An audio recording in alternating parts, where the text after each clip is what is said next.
Bonjour et bienvenue sur DigiSchool, je suis Yvan, votre professeur de mathématiques. Ensemble, aujourd'hui, nous allons aborder l'exercice 2 du sujet du baccalauréat scientifique Liban 2015.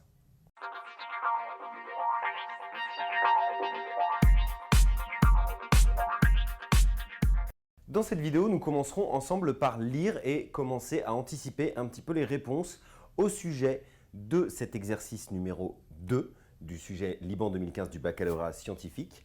Et dans les vidéos suivantes, nous détaillerons question par question les réponses à apporter à cet exercice. Commençons donc ensemble par la lecture du sujet.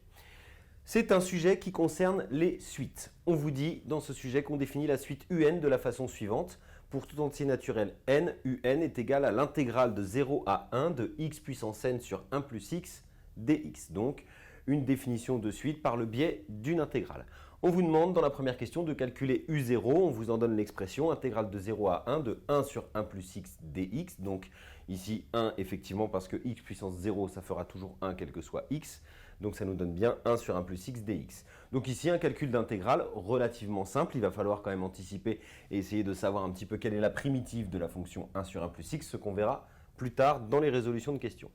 Question 2 qui se décompose en deux sous-questions. Première sous-question, démontrer que pour tout entier naturel n, un plus 1 plus un est égal à 1 sur n plus 1. Alors, ce genre de choses peut se faire soit par récurrence, quand on vous demande des démonstrations pour tout entier naturel n, soit peut-être qu'il est possible de le démontrer très simplement. Donc, on verra un petit peu quel est le cas qu'il va falloir choisir. En règle générale, on se lance dans une démonstration directe et si on voit que ça ne fonctionne pas, on essaye de réfléchir à une démonstration par récurrence. On verra encore une fois dans le détail tout à l'heure.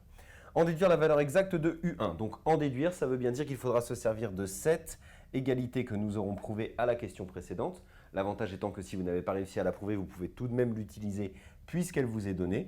Et on se servira nécessairement de U0 puisque si on regarde bien, cette égalité-là lie deux termes consécutifs d'une suite. Question 3 qui se décompose également en deux sous-questions. Première sous-question, recopier et compléter l'algorithme ci-dessous afin qu'il affiche en sortie le terme de rang n de la suite UN, où n est un entier naturel saisi en entrée par l'utilisateur.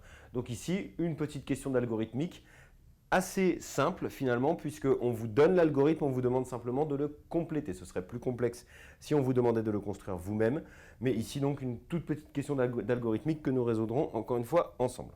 Question 3b, à l'aide de cet algorithme, on a obtenu le tableau de valeurs suivant. Donc on vous donne un tableau qui vous donne les valeurs de UN en fonction de n pour les rangs de 0 à 5, puis 10, 50 et 100.